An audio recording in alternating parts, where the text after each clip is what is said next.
शिव तत्व कहता है,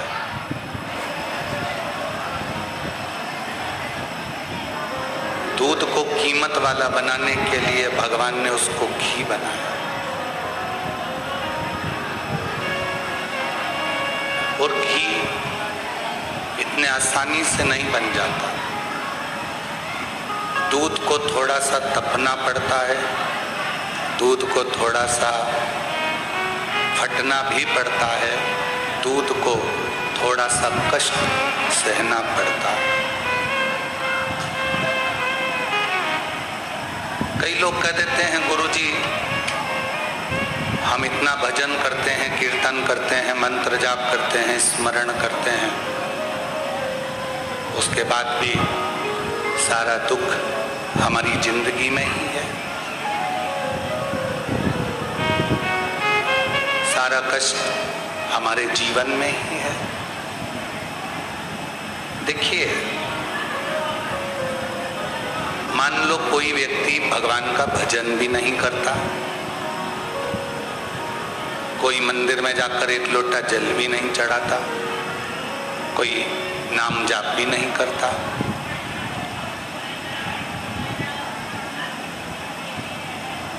उसने एक लोटा जल भी नहीं चढ़ाया, नाम जाप भी नहीं करा, स्मरण भी नहीं करा,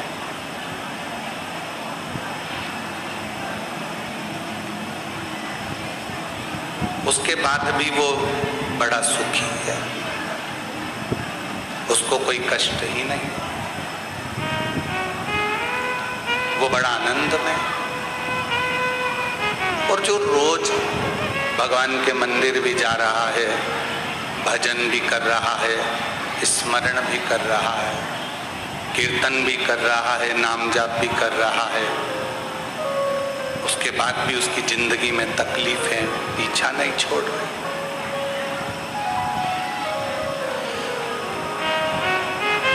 मिट्टी को जितना मूर्तिकार अच्छे से मसता है, उसको कष्ट देता है, उसको रोंदता है, मिट्टी की मूर्ति बर्तन उतना अच्छा बनता है।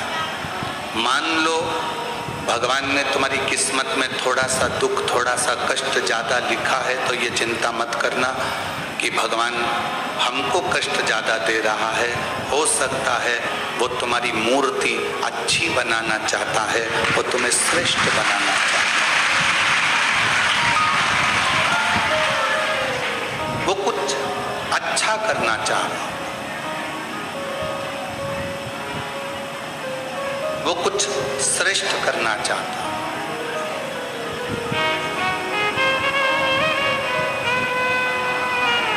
मन में ये भ्रम कभी उत्पन्न ना करें कि हम भजन करते हैं, हम कीर्तन करते हैं, हम मंत्र जाप करते हैं, हम नाम जाप करते, हम स्मरण करते और दुख हमारे ऊपर ही आता। कोई संसार का ऐसा कोई व्यक्ति नहीं है जिसकी जिंदगी में थोड़ी ना थोड़ी तकलीफ नहीं है, थोड़ा ना थोड़ा कष्ट सबके जीवन। बस कोई उस कष्ट को हंसकर झेल लेता है और कोई उस कष्ट को रोकर झेलता है। बदौरिया जी, ये जो पेटी है ना बीच में, उस पेटी को या तो एक साइड कोने में कर दो या अंदर निकाल के एक साइड कर दो। ऐसा थोड़ा सा रास्ता करके उसको इधर निकाल दो तो लोगों को बैठने में दिक्कत नहीं आएगी और दर्शन में दिक्कत नहीं आएगी। ये वाली नहीं, वो वाली बीच वाली।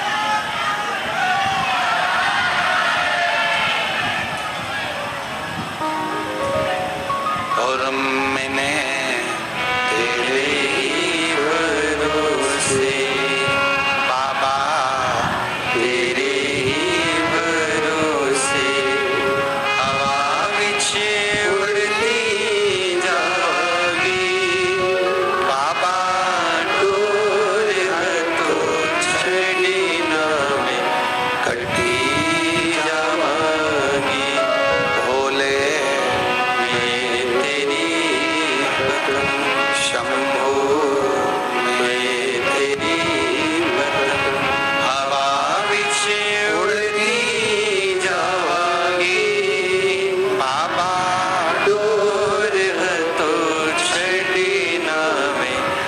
कटी जावांगी।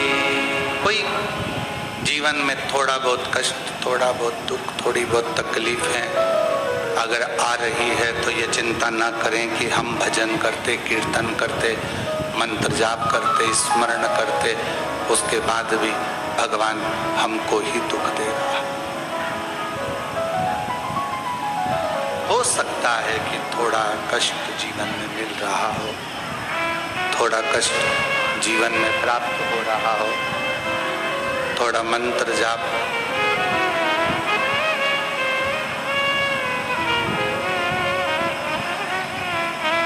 होने दो। फिर कोई कहे कि गुरुजी वो हमारे पड़ोसी हैं, हमारे रिश्तेदार हैं, कभी भगवान का भजन नहीं करते, कीर्तन नहीं करते, मंत्र जाप नहीं करते, स्मरण नहीं करते।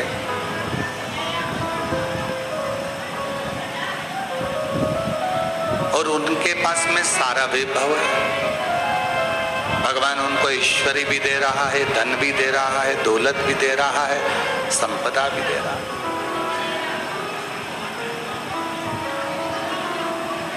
हो सकता है उसका पूर्व का कोई प्रारब्ध, उसके पूर्व में किए हुए कोई भजन का बल, उसके पूर्व में किए हुए कोई मंत्र जाप का बल, उसके पूर्व में किए हुए कोई नाम जाप का फल उसके भाग्य में हो।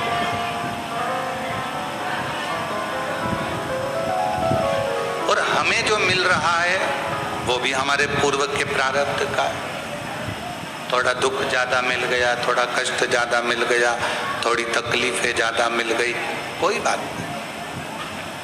और तेरा ही दिया मैंने खाया पिया रे, तेरा शुक्रिया रे, तेरा शुक्रिया रे, मुझे भोले बाबा ने बहुत दे दिया रे, तेरा शुक्रिया रे, तेरा शुक्रिया रे।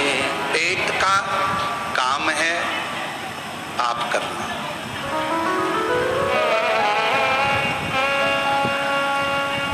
नेत्र पाप नहीं करना चाहते, श्रवण पाप नहीं करना चाहते, जिह्वा पाप नहीं करना चाहते, पाँव पाप नहीं करना चाहते, हाथ पाप नहीं करना चाहते, ये मन भी पाप नहीं करना चाहता। ना मन पाप करना चाहता है, ना पेट पाप करना, ना नेत्र पाप करना, ना नेत्र पाप करना चाहते हैं, ना श्रवण पाप करना चाहता है। पाप केवल पेट कराता है।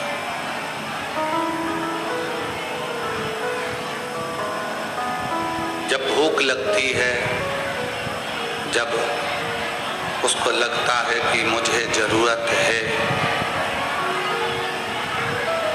बहुत कुछ चाहिए इस पेट को, तो फिर वो पाप कराने में लग जाता है,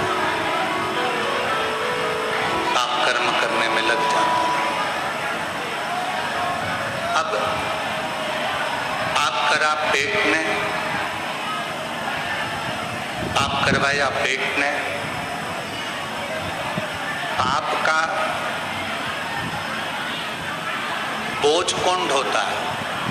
तो कहा पाप पेट कराता है और पाप के बोझ को ढोती है ये पीठ। हमारी जो पीठ है ये हमारे पाप को ढोती है। कष्ट किसको भोगना पड़ता है? इस पीठ को। काम किसको करना पड़ता है? इस पीठ को। धक्के किसको खाना पड़ता है? इस पीठ को। घर के परिवार का बोझ किसको उठाना पड़ता है? इस पीठ को। कुटुंब कबीले को किसको साधना पड़ता है? इस पीठ को। पाप करवाता पेट है भोगती झेलती पीठ है। और पाप को काटता कौन कौन है? पाप को कौन कौन काटता है? तो कहा हमारी जिह्वा, हमारे नेत्र, हमारा श्रवण, हमारा स्पर्श और हमारे चरण जब अच्छी जगह पर लेकर जाते हैं, हम अच्छा दर्शन करते हैं, अच्छी कथा को सुनते हैं, अच्छी वाणी बोलते हैं, भगवान का भजन करते हैं, सत्संग सुनते हैं, धीरे धीरे जो पाप पेट ने करवाया था वो पाप धीरे धीरे समाप्त होता चला, वो धीरे धीरे समाप्त। कई लोग अपनी अपनी कहावतों में कह देते पापी पेट का सवाल है।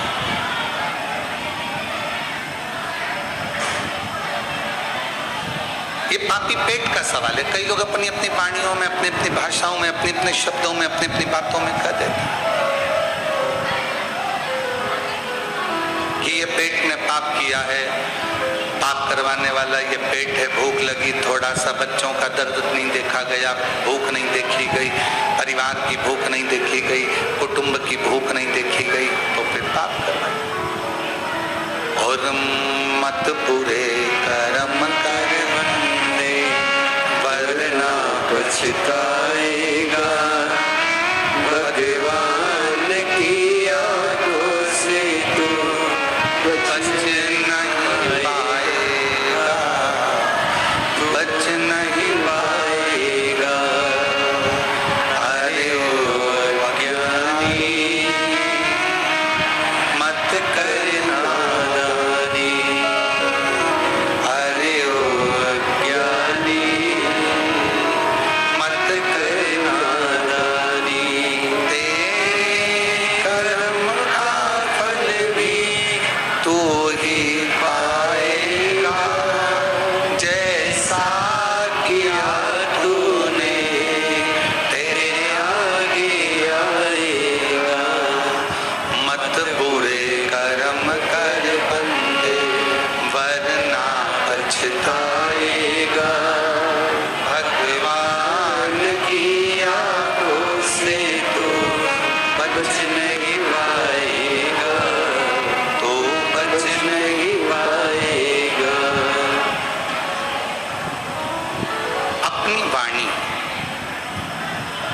अपना शब्द, अपनी दृष्टि, अपनी श्रवण शक्ति, अपना स्पर्श, अपना चरण, यह हमारे द्वारा किए हुए सारे पापों को नष्ट कर देता है। वो कैसा भी पाप,